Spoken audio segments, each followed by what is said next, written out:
Patrick, let me start with congratulations on a recent retirement. Thank you. And I realize asking you to tell the story of your journey at this point may be a long and winding road, but I'd really like to get a sense of what brought you to where you are now, both physically but also mentally.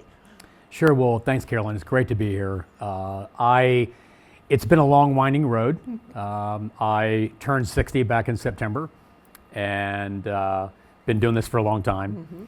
I was a 1987 business school graduate here in Indiana, and spent the first several years of my career kind of getting the basics, getting grounded. Was an accounting finance major, and moved to New York after a while. Lived overseas in Latin America and Asia for 10 years. Was there during the long Asian economic crisis, which was kind of cutting my teeth as a business leader. Then came back to Evansville, Indiana, of all places, to be CFO for one of the divisions of Bristol-Myers Squibb. Then I moved back out to the East Coast. I was with Tyco International for about 10 years, moved from finance into general management at that time. Left there to become CEO at a company called Harsco Corporation at the time for 2 years. And then really probably the most prominent part of my career has been the last 10 years where I was CEO of Xylem, which is a leading global water technology company. And that's where I spent the last 10 years and retired there as of January. Learning how to retire at this point in time and all the freedom that brings, but also really my journey in terms of what my continued purpose as an individual is, which I know is part of what we're going to talk about today. Absolutely. So if we could do a little bit of a plug there, I know water is life is a big part of the ethic that you've brought to bear with the business. Can you talk a little bit about that? Sure. So Xylem itself was the result of a spin out of a division or divisions from a company called ITT Corporation. And that was back in 2012. I joined the company as CEO in 2014. And what was really drawing me to the purpose was the fact that water is one of the least appreciated resources on the planet. And people ask me, what is the value of water? And I always say the greatest value of water is when you don't have access to it. And whether that be at a household level, whether that be in some of the most challenged communities around the world, including right here in the US, or whether it be businesses that the lifeblood of their operations is to have access to water for production. So the value of water to a business is when they don't have it and they have lost revenue, lost profits. It becomes a high degree of dislocation. They end up moving their operations to somewhere they can get water. So water is a complicated issue, but at its most basic foundation, it is the essence of life. Water is the only truly finite physical resource on the planet. You can't make any more water than there is. All the water that is here has always been here in some form or fashion. And I think what we were able to do over the last 10 years, and we're going to talk about purpose here in a moment, was to really begin to help the world understand how critically important water is and how very basic, affordable solutions exist to be able to address the biggest challenges we face around water, because water runs through our communities in all shapes and forms.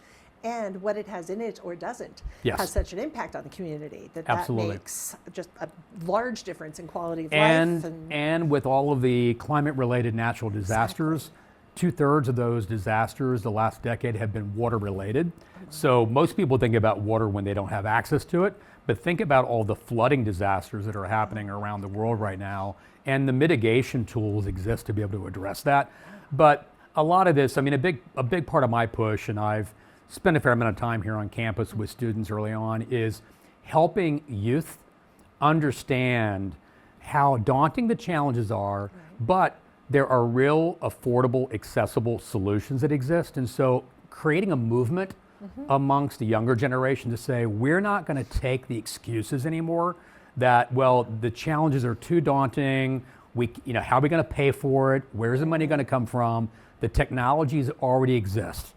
The solutions already exist, if applied correctly around the world, to address these big daunting challenges. And so my big push was to create a movement amongst youth to really envision a future where solving water is possible.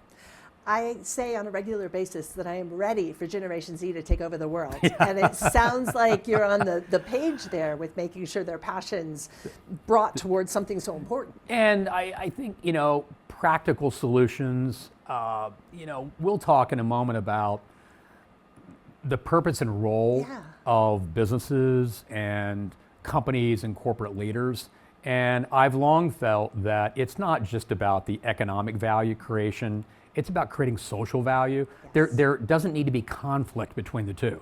You are able to create both, and when you're able to create a model where you're creating both, the impact that has not only on your communities and on your customers, but the ability to attract the best talent into your enterprise is so astounding. I love the focus on it's not just work, it's work with a why. Yes. And really having that sense of purpose. So I want to talk a little bit about this equation of time plus purpose equals impact. Can you unpack that for us a little bit? Yeah, it's something I've been, saying and conveying for a number of years now, and where it really came from, the genesis was, I would oftentimes say to people that the only finite resource on the planet is water. And that's true. And again, water is the essence of life. It's the essence of everything. Without it, you can't do anything else. As I got older though, Carolyn, I began to think more about that. And I thought that might be true from a physical standpoint. But the other finite resource is time. Yes. And the thing about time in our lives is we don't know how much of it we have. We don't know how much those around us have, those that we love, those that we work with, those in our communities. And so it's a very ubiquitous resource. And then when you think about what is the point of life? Why are we here? Well, each person really ought to think about having a purpose. And so then I said, okay, well, I was always the kid in the back of the class when it came to complex mathematical equations, but there was one that I could kind of understand, and that was time plus purpose equals impact. And so I began on that journey myself many years ago, really thinking about, none of us need to have just one purpose. You can have multiple things that are purposeful for you, but to be thoughtful about what that is. Don't wake up in the morning and be a victim and a dependent, or wait for someone else to give you what the solution is. How many of us have ever gone to work in the daytime or been a part of a team somewhere? How many people actually find joy in having someone give you the answer and simply say, go execute that? No. It's not very fulfilling. And so I really began to encourage, youth, people in my company, senior executives, customer forums I would be in, and I would always talk about, before we get into any details on whatever the topic is here today, I want you to take a moment and reflect on, what are you doing here? Like, why are you here? What is your purpose of being here? And so when I think about time plus purpose equals impact, it really is this notion of, we've got limited time, we have limited resources, what are you going to do with it to go make an impact, to really have legacy? When I began to think about my own purpose, it was probably a little easier whenever I was CEO of a company where you can kind of galvanize resources, you focus your mind, you're thinking 24/7 around the enterprise. And as I retired back in January, a friend of mine said, okay, Patrick, what about now? What about now? Because my life has not been defined by a job or a role. And as I thought long and hard about that, Carolyn, I thought, what? People talk about what makes you happy. Happiness, in my mind, is a transaction. You can be happy right now and not happy an hour from now, or not be happy tomorrow. Absolutely. I look at it as what brings you joy. And joy doesn't mean necessarily just, you enjoy it, because sometimes it's hard work, but it's what fulfills you. Because we all have, we used to say you have a bad day or a good day. Right. And you and I have been around long enough to know in today's world, you have good moments and bad moments, or tough moments. So what I found is what carries you through those challenging moments when things may not be going the way that you want them to, is if you're finding joy and fulfillment in what you're doing. And so for me, I find that joy and fulfillment lifting others up. I say uplift. And uplift can be helping people in underserved communities. It can be helping somebody who's entry level in the company, trying to figure out where they're going. It can be students coming off campus. It can be senior executives. It can be CEOs.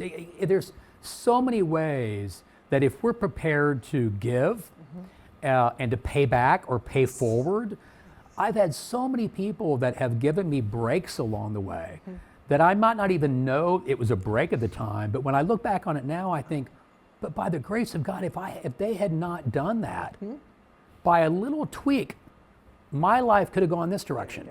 So it's choices we make ourselves, but it's through the support and help of those around us. And I find fulfillment in now giving that back to others in the community. That then leads to impact. And when you think about impact, what are the things that you're doing at this point that you think bring most impact to the world? What are the most important pieces right now? It's a journey, and what I certainly am focusing on right now, there are certain areas, I've done a lot of work on laying out these kind of concentric circles of things that I find joy in. Yes. First of all, I find joy in educating, motivating, inspiring, investing in water solutions. Love it. That will always be there for me because, again, it's the essence of life. So there are a number of things that I'm in the early stages of doing there. I love music, so I've always found joy in music. I think music is a common element across societies around the world. Whenever I was, leading at Xylem, I would start essentially every meeting, or our town hall meetings would start with a song. Fortunately, not me singing, but playing a song or a video, because it was a way to get everybody to come together in the moment before we then moved into the topic at hand. Shut out the noise. You're here now. Let's have this meeting. And there's so many messages that you can convey through a song and music. And so, supporting musicians, supporting people that are inspired by music is always something I have a lot of joy in. Third, certainly I love sport. It's no big secret that I'm a big soccer fan, and I love what's happening here, with Coach Yeagley and the team. But we did a lot of work with Man City when I was at Xylem, and so I'm still doing work with that organization. And there it's really, but it's not just sport for the sake of sport. It's impacting communities, and impacting youth through sport. And then, I think for me, again, it's finding ways to, I've never appreciated, Carolyn, when people say, "Oh, I came from nothing." For me, if I said I came from nothing, I know what they mean. Financial, et cetera. Well, that's me. My parents weren't able to afford to help me go to school, so I took out loans, and I had government grants, and they did everything they possibly could to provide support. And the biggest support they ever gave me was tremendous love, parenting, discipline, encouragement to do things. And so as I think about the breaks that I got along the way, one of the first breaks was coming to IU and going through Kelley here. It wasn't called Kelley at the time. And it changed my life. So when I think about those things along the way where there are kids out there right now that are struggling, they may not have the opportunity, the means that we all have, that we sometimes take for granted. And in any way that I'm able to lift them up and give them a shot at it and give them a break, because I find that they are so motivated, they're so hungry to have that chance and to have that shot that I got along the way.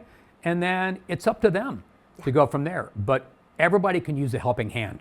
Oh, absolutely. I have a very similar personal story in terms of background. And one of the things that I hear you really articulating well is the notion that there's almost a gift in finding the ways to do that yourself. Absolutely. Yes, you're being helped along the way, but that sense of not just purpose, but of self-assurance. Absolutely. Makes a big difference. I couldn't agree more. And I think that it obviously builds over the course of your life. Right.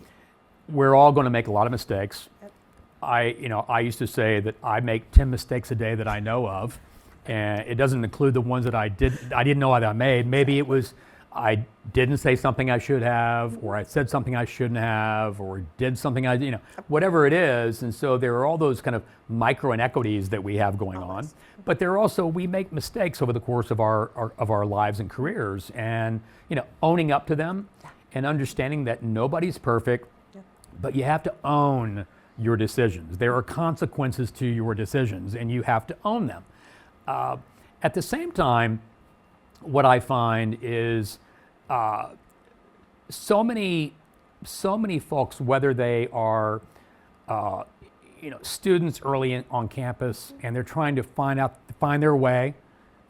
Maybe they're not thinking about purpose. They're thinking about, well, I got to get a job, Right. and all the pressure putting on them. Think about people that are early in career, and they're trying to sort out whether or not the job they chose was the right one. Are they enjoying what they're doing?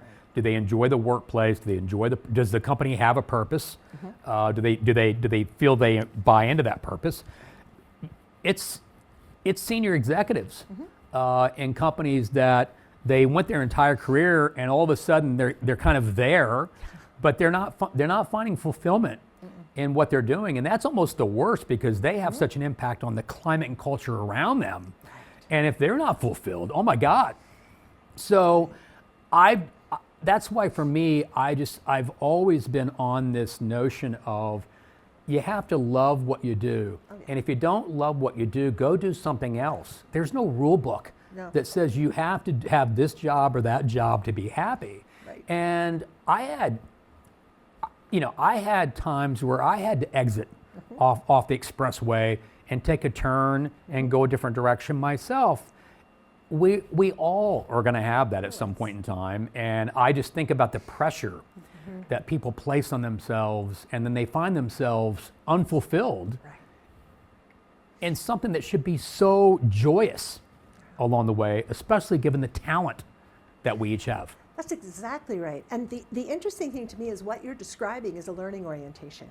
It's very much a sense of, I just need to get a little bit better every day. Not that I need to achieve whatever perfection I'm defining, but that I have to get a little bit better every day. Yes. And that, as a management professor, I know that that's what I hope the culture of every organization has.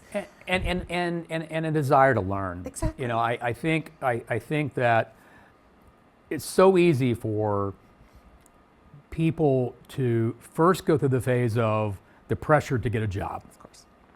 And we all understand that. And to get the right job. And to get the right job. Yeah. And the definition of what they believe to be the right job is typically external pressures on them.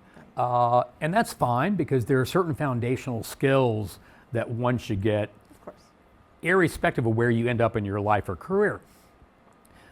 Then I find that many people go through a phase where life is happening around them, as John Lennon once said, I'll paraphrase, life is what happens while you're planning for it. Exactly. So life is happening along the way, and then they find themselves at these checkpoints along the way, and it's easy to get stuck. It's easy to not take the risk, to not make the decision, to make the move, to feel like, well, this is the end. This is where I am. And what I found was the more that you're able to step out of the proverbial comfort zone and walk through that door, more doors are going to open. And the more doors you walk through, the more doors open. And then you begin to build a level of inner confidence. Yes. That if you combine that with a level of humility, it's a powerful combination, because you begin to realize that I can handle pretty much anything that's going to come along the way. And while I may not get it right all the time, I'm going to survive, and it's going to be fun as long as I'm spending my time on things that I care about and that I find joy in. And that doesn't have to all be about the job you're in. There are ways to do things outside of work to give you fulfillment. Well, I tell my students all the time, if we're not careful, this will be fun, because learning ought to be. And I think that's a big piece of it. That notion of humility and confidence sounds like a wonderful leadership theory. How did that shape you as a leader? I had when I first, I'm going to skip near the end, when I first became CEO, one of my mentors had said to me, Patrick, there are 3 things that a CEO owns. Now, you can actually attribute this to any enterprise leader, so I'm putting it in the context of the role that I was in. Okay. And that was, there are only 3 things that you actually have real influence over. Okay. And at the end of the day, you own them. You can't delegate them to anybody.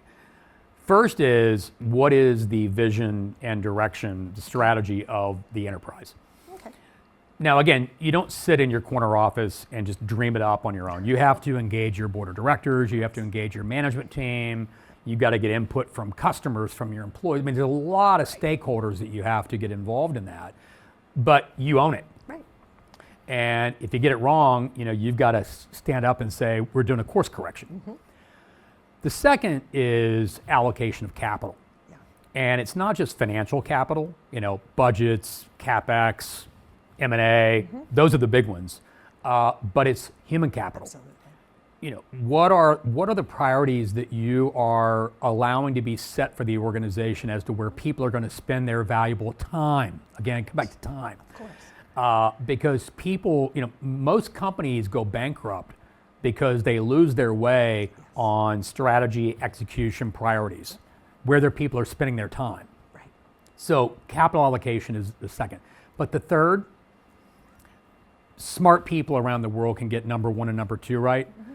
But number 3 is, at the end of the day, you have to own the climate and the culture that you want to have in the enterprise. Yes. What do you want people, many people that you may have never met before, depending on the size of the organization, how do you want them to feel before they go to sleep at night? And how do you want them to feel when they get up in the morning about coming to do what your enterprise is charged to do? What do you want that ethos to feel like? It needs to be inclusive, it needs to be empowering, but that's where I found, for me personally, I'll go off script, people can smell BS a mile away. Oh. So, if you've got to be an authentic, humble leader, because people have to feel that they can approach you, they have to feel that they can believe and trust that what you say you're going to do, that whatever you've ascribed the values of the enterprise to be, you're living them 24/7. None of us are robots, so we're going to have bad moments. And if you have one, you got to own up to it. But that humility and authenticity for me are just some of the most underrated critical success factors for a leader in any enterprise. And yet it takes a lot of confidence to be humble and to be authentic, because it's not doing what you think is prescribed for you, but doing what you think is right. And that confidence comes from scars, from experience. There's no substitute for that along the way, and realizing that you're not going to get it right all the time, but it becomes so fulfilling, because there's no greater feeling than when you are out there in your enterprise and there are people that you may have never met before, and you see what they're doing and you see the inspiration they get. And I mean, that brings chills to me when I think about those kinds of experiences, to say, this is the culture and climate that we are building as an organization. There's so many elements around that. I mean, you don't wake up one morning and all of a sudden it's there. For me, I think a large part of that was just being out of my comfort zone. Probably the most formidable experiences I had was when I first started working in Thailand. I got there a month before the Asian economic collapse. I was one of a handful of expats that were there. And you see a few hundred people in your enterprise, in your organization, that are having their lives turned upside down economically. And all of a sudden you realize the weight of your responsibility to be there. And this is no longer a corporate political job. These are people's lives that you're seeing turned upside down. And you start learning quickly. You make mistakes, you have trial and error, but you are in the trenches at that point in time. And it just put things in different perspective for me, that this is not just about creating economic value. Well, from that experience, I'm hearing uplift. From that experience, I'm hearing purpose and why. Yeah. And so I very much see how the experiences through that career really shaped time plus purpose equals impact. Yeah. And it sounds like you've, whether you realized it or not, been working on that equation for quite a long time. Yes, it's probably, again, life is what happens while you're planning for it. Exactly.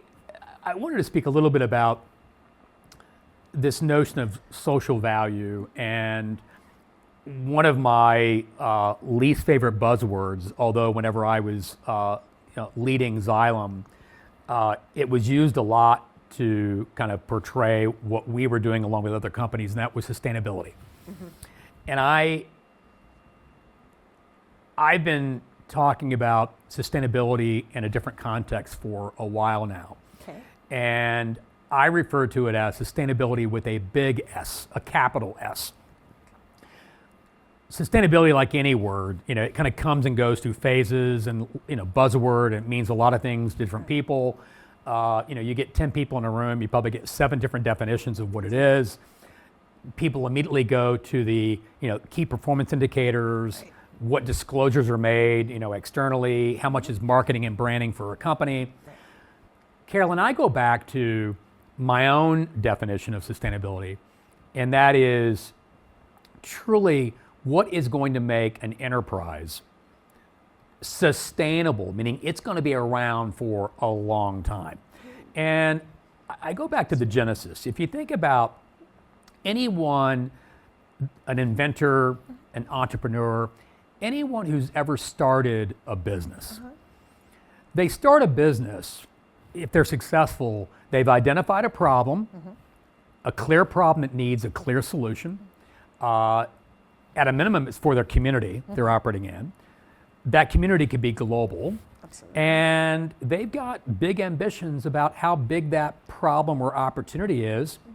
And presumably, it is a problem or opportunity that's going to be around for a long time. Yeah. It's not going to be solved in 5 years, or the business model isn't going to last very long. Exactly. So they're going after big things. If you jump ahead now, whether it be small businesses or large global enterprises, to me, the only way, I use this context in water when I was at Xylem. I said, if we think about the great water challenges that face the planet, these challenges are going to be around for a long time. So I felt that my role and the organization's role was, how do we make Xylem a sustainable enterprise for the next 50, 100 years? That definition of sustainability brings in a whole different set of measurements. It does. It's different stakeholders. Now it's not just your customers. Right. It's not just the communities that you're operating in. It's also your colleagues, the talent you're hiring. You want to get the best talent. Right. Well, they're only going to come to work for something that has purpose and meaning. It has a culture and climate that they feel they can thrive in. They're finding joy and fulfillment. Customers, suppliers are going to give you the order when everything else is equal. They're going to go with the supplier or the solution provider that they feel best about. Absolutely. Communities want responsible corporations or companies in their midst. Policymakers are going to want to deal with companies that are doing things the right way. Right. That's how I define sustainability, is what do you do as a leader or leadership team to be thinking about, how do we make sure our enterprise that is so vital is going to be around to stand the test of time? Now, with all that come long-term commitments and KPIs. Things have to be measured. You have to have incentives. There has to be accountability. So you get to all that. But I think the only way that you can really get to the heart of your organization is to help them understand, why are we doing this? Right. Why does this matter? And that's why it's not just about creating economic value. You do all these things right, and you have good strategy, you have good execution, you got best, you're going to create economic value. Investors are critical stakeholder. Absolutely. You don't last as CEO without creating shareholder value. Right. But it's one set of stakeholders that they will also evaluate you and your leadership team and your organization by how well are you doing on these other metrics. And if they don't do it in the short term, fine. High quality investors are always going to be there. Yeah. Access to that capital is going to be there, and you can get the best of both worlds. So it sounds like part of what you're doing is not just making sure you're prepared for that leadership, but that you're building a community of people who are going to support that leadership. That's right, because it's the hardest thing. The hardest thing I did was, even though I knew that I wanted to retire from corporate life, and for a while or whatever the case was going to be, it's always hard, to let it go and hand over. But that's the test of leadership. Is things move on, and we all have chapters to write in a book, and then you hand it over to someone else to write the next several chapters. But that's where building sustainable talent depth in an organization, and I'm not talking just management talent. I was a broken record about the importance of people on the front line that are actually interacting with customers every day, or suppliers every day, or shipping stuff out the factory door, or they're out at a service location or a service center. They make the world go around. And especially during COVID, when I saw the divide taking place between the haves and the have-nots, it's heartbreaking. And I always tried to be that advocate for the person on the front line that says, sales eats first. The rest of us will eat later. Yes. But the people in the sales organization, the service organization, the factory floor, they eat first. And our role as leaders is to make sure resources are being allocated accordingly to make sure they get what they need. Yeah, there's tough choices. They got to be focused. They got to be held accountable, all that. But in so many corporations, it's turned upside down as to where that balance of power is in the enterprise. Well, there's a lot of research supporting the fact that people treat customers the way their organization treats them. And the notion that that will give you the shareholder value as opposed to having to plan for the sharonholder value is a message that I hope our listeners will take to heart, because that long-term perspective is everything. You can't, from my experience, you can't lead through spreadsheets. No. You can't lead through PowerPoint presentations. I got rid of PowerPoints in terms of my own communications a long time ago. It's an important skill for people to learn. I'm not saying it's not, but at the end of the day, you got to lead from here, and you've got to be able to get up in front of people and tell a story.